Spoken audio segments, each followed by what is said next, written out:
Здравствуйте! На телеканале «Салям» Ишимбайские новости, в студии Дина Мурзина. Коротко о главных темах выпуска. Учащиеся школы номер 11 и Башкирской гимназии-интерната, а также учащиеся всех образовательных учреждений приняли участие в кулинарном флешмобе «День национальной кухни». В Ишимбай поступило около 500 доз вакцины от коронавируса. В первую очередь привиты врачи, учителя, социальные работники и волонтеры. Команда учащихся 12-го лицея вошла в число победителей одного из главных конкурсов российского движения школьников под названием «Лучшая команда РДШ». 90 лет исполнилось Ленории Газизовой, выдающемуся педагогу, которая проработала более 40 лет в Башкирском кадетском корпусе имени Александра Достовалова. В центре села Новоаптиково функционирует каток, который залили учителя местной школы. Культура каждой страны и каждого народа индивидуальна и многогранна. Национальная кухня и национальные блюда – это многовековые традиции, которыми дорожит народ, сохраняя все секреты и передавая их из поколения в поколение. Умение готовить национальные башкирские блюда продемонстрировали и учащиеся школы номер 11 и Башкирской гимназии-интерната номер 2, приняв участие в кулинарном флешмобе «День национальной кухни». Сюжет о Дне национальной кухни в республике продолжит тему. По всей республике прошел флешмоб, участие в котором мог принять любой желающий. В Ишимбае инициативу проявили старшеклассницы школ города. Стол с горячими блюдами украсили веточками ели, а перед обедом показали зарисовку, исполнив национальный танец и прочитав стихи.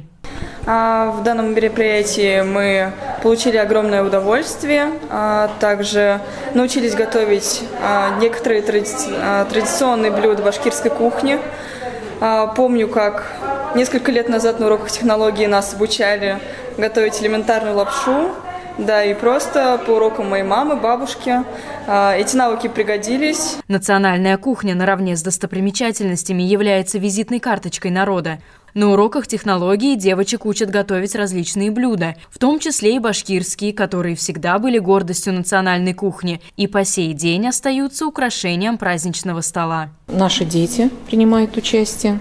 Они все изучали обслуживающий труд, их учили готовить. Всегда в календарно-тематическом планировании предмета обслуживающий труд есть приготовление башкирских блюд. Так что девочки 10-11 классов сегодня продемонстрировали искусство приготовления башкирского блюда. Это тукмас и кыстыбы, начинкой которого является мятая картошка. Мастер-класс для школьниц провели повара-аутсорсеры школьного питания, заранее подготовив для них технологические карты и рецептуру кулинарной продукции. Девочки узнали много интересного о национальных блюдах башкирского народа. Посетители столовой, обучающиеся и учителя смогли оценить мастерство и вкус. Педагогический коллектив тепло поблагодарил сотрудников столовой за праздник башкирской кухни. Массовая акция, посвященная флешмобу «Мое национальное блюдо». Значит, на фоне этой школы номер 11 города Ишимбая, мы выбрали такие блюда, как кыстыбы с картофелем и как тукмас на курином бульоне. Девочками прошли пошагово, как готовится тесто, какие ингредиенты вкладываются, какие начинки могут быть у кыстыбы, как тукмач готовится, на каком бульоне, температура подачи, технологии приготовления пищи. Башкирские блюда обладают высокой калорийностью и питательностью. В большом почете у башкир мучные блюда. На десерт чаще всего подают крепкий чай с молоком или сливками, а к нему мед, чак-чак, баурсак и другие не менее вкусные блюда. Уже начиная с 5 класса у нас на уроках технологии преподается, есть такой раздел кулинарии, куда входит у нас региональный компонент, и в региональном компоненте есть такие темы уроков, которые посвящены национальной кухне. Участники проекта уверены, флешмоб добавит в копилку каждого новые знания о национальной кухне, которые непременно пригодятся в повседневной жизни. Ольга Маркелова, Ханна Максютова, Арсен Рахмангулов и Артем Наговицын для информационной программы. В Башкортостан поступило почти 14 тысяч доз вакцины от коронавируса. Всего в этом году будет получено около 1 миллиона вакцин. 7500 человек уже привито. В первую очередь это врачи, учителя, полицейские, волонтеры, социальные работники. Всего в Башкортостане планируется привить 2 миллиона человек. Только так появится коллективный иммунитет, что позволит остановить эпидемию, говорят специалисты. При проведении вакцинации медицинским противопоказанием является только, если в течение 3 месяцев не переболел, значит показано. Возраст не ограничен. Раньше было у нас где-то было в октябре-ноябре говорили до 60 лет. К нам поступила инструкция по использованию вакцины ГАМ-ковид-вак. После 60 лет тоже можно. Особой подготовки к вакцинации не требуется. Не нужно сдавать тест на коронавирусную инфекцию. Главное, чтобы не было противопоказаний. Контакт с коронавирусным больным, инфаркт или инсульт в течение года, хронические системные инфекции, туберкулез, новообразования, гепатиты Б и С, сифилис и ВИЧ. Женщинам настоятельно рекомендуется провести тест на беременность. Также не рекомендуется перед вакциной и после нее несколько дней пить алкоголь. О наличии иммуноглобулинов М и Ж речи не идет. Единственное для вакцинации показанием является, чтобы человек в течение 3 месяцев не болел. Инъекции необходимо 2 с интервалом в 3 недели. После первого этапа появляются защитные антитела. После второго эффект закрепляется. На 42-й день формируется стойкий и продолжительный клеточный иммунитет. Эффективность вакцины более 95%. Если вы переболели и пришли на прививку, обязательно скажите об этом врачу. Он примет решение, нужно ли сдавать дополнительные анализы. Команда школьников из 12-го лицея вошла в число победителей одного из главных конкурсов российского движения школьников под названием «Лучшая команда РДШ». Это уже 2-й опыт лицеистов в данном направлении. 4 года назад школьники этого учебного заведения также блестяще показали себя в этом соревновании.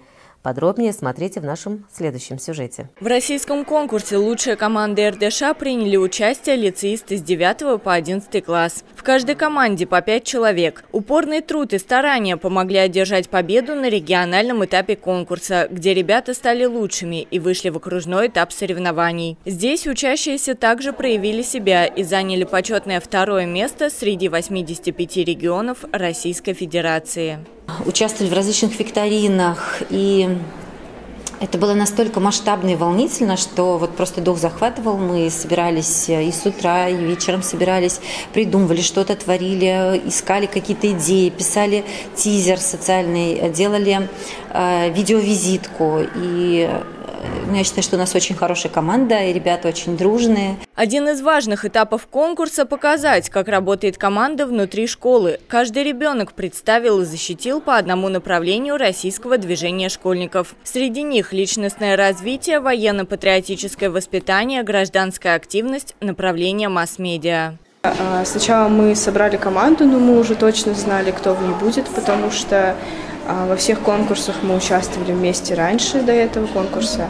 Мы очень много готовились, то есть там были, например, отдельные блоки, по которым мы должны дать варианты своих решений. В нашей команде я представляю гражданскую активность, отвечаю за волонтерское движение школы, то есть всякие добровольческие мероприятия, все это как бы лежит на моих плечах, я являюсь их организатором. Экологические различные акции. В нашей школе активно развито медийное направление. Мы организовали в этом году свою фотошколу, где учили ребят основным навыкам фотографии. Также у нас есть своя группа в социальных сетях и различные страницы. Ребята не собираются останавливаться на достигнутом и готовы идти к новым вершинам. Елена Рей, Ильназ Бекузин для информационной программы. В Башкирском кадетском корпусе имени Александра Достовалова отметили юбилей замечательного педагога. 90 лет исполнилось Ленории Газизовой, 40 из которых она проработала здесь. Начинала учителем географии, затем стала старшим воспитателем. Далее заместителем по учебно-воспитательной работе. О ветеране педагогического труда расскажет Елена Рей. В этот торжественный день за праздничным столом педагог поделилась с гостями воспоминаниями о своей работе, а также секретом счастливого долголетия. Мне кажется, что самый главный секрет для того, чтобы все было хорошо, это душа человека. Человек должен иметь хорошую душу. Душу не только для себя, а душу для тех, кто его окружает. Чтобы он мог создать теплоту и уют вокруг себя. Чтобы он мог частицу своей души, своего тепла отдать тем, кто его окружает. Одними из главных человеческих качеств Ленория Эрнестовна считает трудолюбие, умение находить в каждом человеке хорошее и развивать это до высшей степени. Не быть эгоистом, привносить в окружающий мир как можно больше света и тепла. Создавать коллектив доброжелателей, ни на кого не держать зла. В первую очередь поздравили выдающегося педагога с 90-летним юбилеем младшие кадеты и вручили ей памятный подарок. Завуч школы – это круто. Это очень важный пост. В день рождения вам желаем силы. Пусть дает прирост. Ленория Газизова не могла сдержать слез радости и адресовала много теплых слов воспитанникам башкирского кадетского корпуса. Елена Рей, Арсен Рахмангулов для информационной программы. В селе Новоаптеково дети продолжают радоваться зиме. Участвуют в различных мероприятиях, катаются и играют в хоккей. Многие занимаются скандинавской ходьбой. Учителя Новоаптековской школы своими силами залили каток. Некоторые ребята только учатся кататься на коньках, другие соревнуются на скорость. Благодаря школе у нас здесь каток в центре, и поэтому детей очень много ходит, очень весело всегда. Проводим различные игры здесь, конкурсы. Семейными парами приходят, катаются очень много. Многодетных семей администрация села обеспечила коньками и клюшками. Теперь на катке могут собираться все без исключения. Также в планах установка освещения на территории катка. Зимой очень хорошо кататься на коньках. На коньках почти каждый день гуляю, хожу, катаюсь. Тут очень много народу бывает. Мы здесь катаемся, здесь очень хорошо. Ну, где-то в обед я опять покушаю, меня зовут на улицу, на каток, сюда. Мой друг Данил.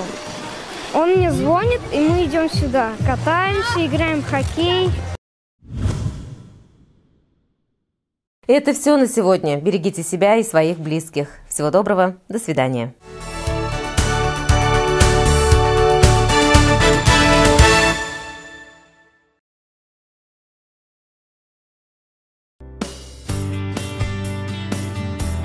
Изготовим или выполним ремонт шлангов и рукавов высокого давления для любых видов отечественной и импортной спецтехники. На современном оборудовании в кратчайшие сроки мы изготовим или отремонтируем РВД для автомоек высокого давления, любой строительной, сельскохозяйственной техники, промышленного и производственного гидравлического оборудования. Выполним ремонт шлангов, гидроусилителей и автокондиционеров. В наличии более 300 видов фитингов и присоединений различных типов. Шланги и рукава любой длины, морозостойкие шланги. Заключаем договоры с организациями на долгосрочное техническое обслуживание.